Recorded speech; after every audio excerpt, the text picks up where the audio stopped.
तो दोस्तों last part में हमने जाना कि मोरो की लास्ट विश क्या थी और उसने किस तरह सेयन, स्काई और गैलेक्टिक पेट्रोल को कॉर्नर कर लिया था, जिसकी वजह से उन्हें वहां से भागना पड़ा।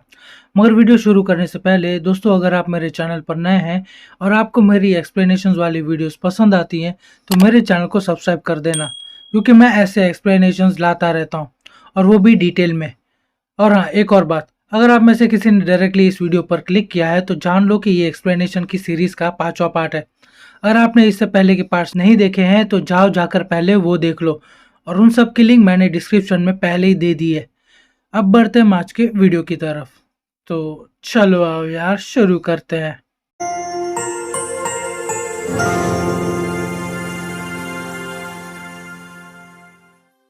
दोस्तों सेयंस, काय और गैलेक्टिक पेट्रोल के वहां से निकलने के बाद मोरो और उसके साथी भी वहां से निकलने की तैयारी में होते हैं, और उनके मुताबिक प्लैनेट नामिक की लाइफ एनर्जी को मोरो द्वारा पूरी तरह से चूस लिया गया है, जिससे मोरो फिजिकली और पावरफुल हो चुका है।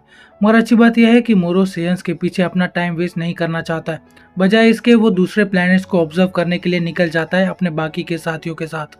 मगर दोस्तों, हम आगे बढ़े उससे पहले मैं चाहूंगा कि आप लोग इस मोमेंट को पॉज करके एंजॉय करें।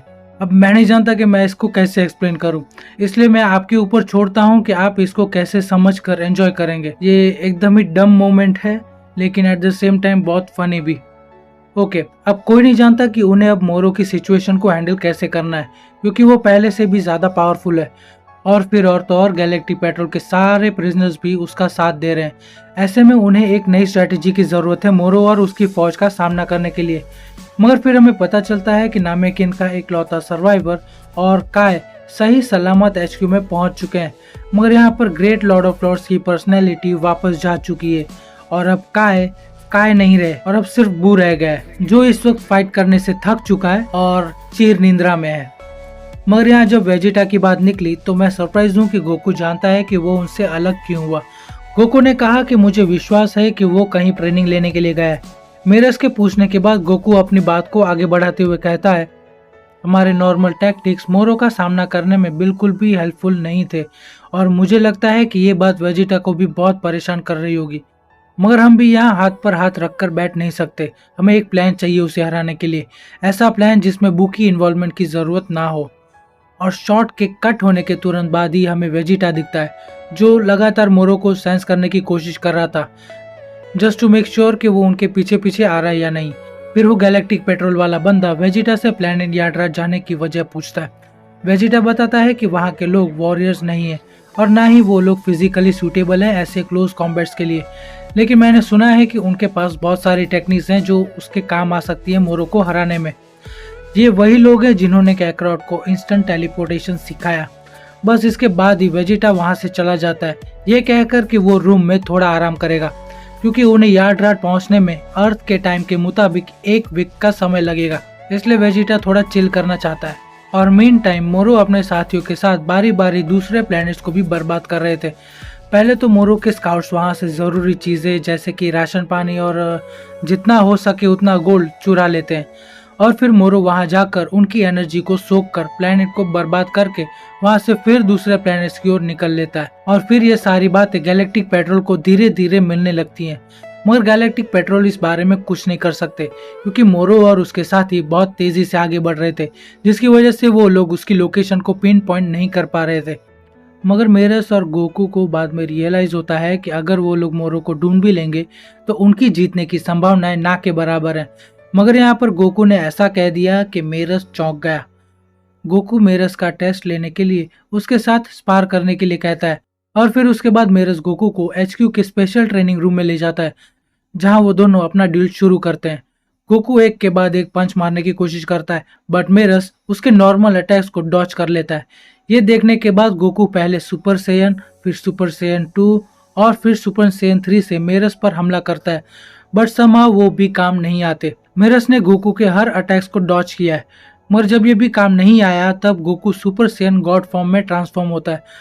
मगर गोकू कुछ कर सके उससे पहले ही रूम की सीलिंग टूटकर नीचे गिरने लगती है, जिसकी वजह से बाहर खड़े होकर देख रहा जाको गोकू को यहीं पर उनका स्पारिंग मैच खत्म करने के लिए कहता है।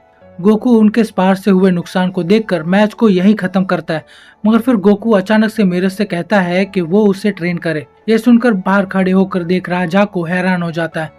गोकू कहता है कि मैं तुम्हारे बारे में या तुम्हारे पावर्स के बारे में कुछ भी नहीं जानता हूँ, मगर मुझे ऐसी फीलिंग्स आ रही है कि कुछ ऐसी चीजें हैं जिनके बारे में तुम जानते हो मगर मैं नहीं जानता। गोकू अपनी बात को आगे बढ़ाते हुए कहता है कि वो अल्ट्रा इंस्टिंक्ट को मास्टर करने की कोशिश कर रहा है। गोकू को लगता है कि शायद अल्ट्रा इंस्टिंक्ट मोरो का सामना कर सकता है और उसको ये भी लगता है कि मेरस के साथ ट्रेनिंग करने में वो कम्प्लीटली ना सही मगर वो शायद थोड़ा सा करीब जरूर पहुंच सकता है।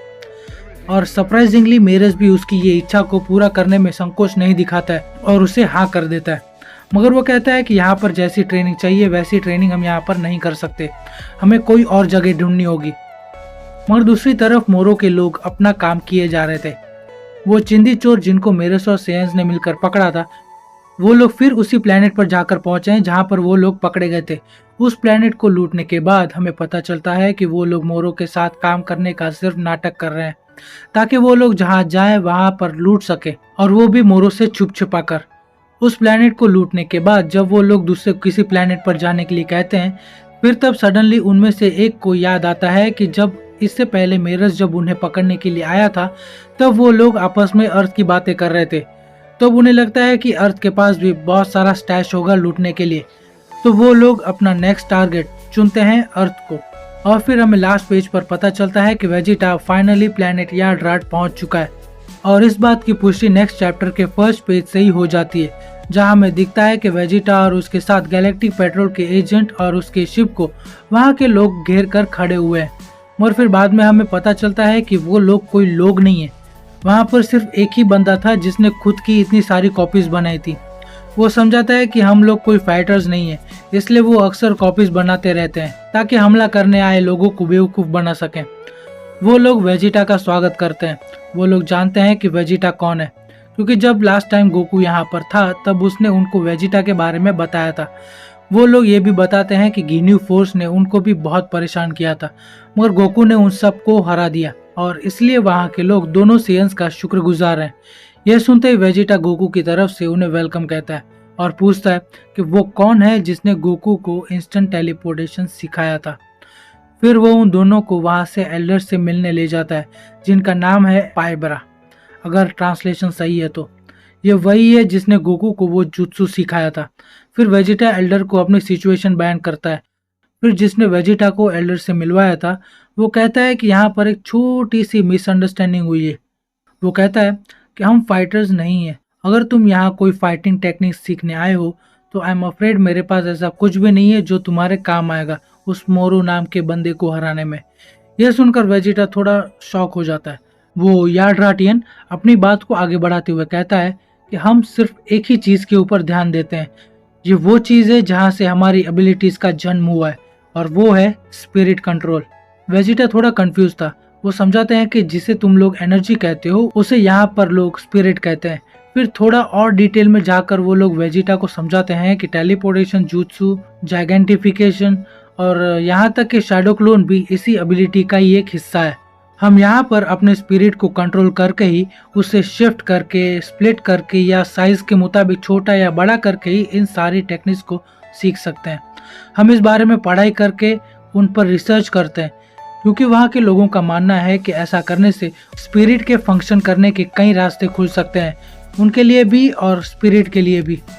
अब क्योंकि वेजिटा गोकू से थोड़ा समझदार है तो वो इन सब की बातों को सुनकर मुझे ऐसा लग रहा है कि वो इम्प्रेस हो गया है, इसलिए वो तुरंत ही उन्हें कहता है कि आप जिस भी बारे में बात कर रहे हैं मुझे वो सीखना है, मुझे वो स्पिरिट कंट्रोल सीखना है। तो दोस्तों इसी के साथ मैं अपने 5th पार्ट को भी यहीं ख़त्म करता हूँ। अगर आपको ये वीडियो अच्छी लगी हो तो प्लीज़ मेरे इस वीडियो को एक लाइक ज़रूर कर देना। अगर नहीं पसंद आए तो डिसलाइक कर देना यार, चलेगा। बट आपके पास कोई सजेशन है या कोई नेक्स्ट वीडियो के लिए रिक्वेस्ट है तो कमेंट कर देना, मैं पढ़ लूँगा। तो दोस्तों आज के लिए बस इतना ही। मैं मिलूँगा अब आपको नेक्स्ट वीडियो में, तब तक के लिए सायोनारा।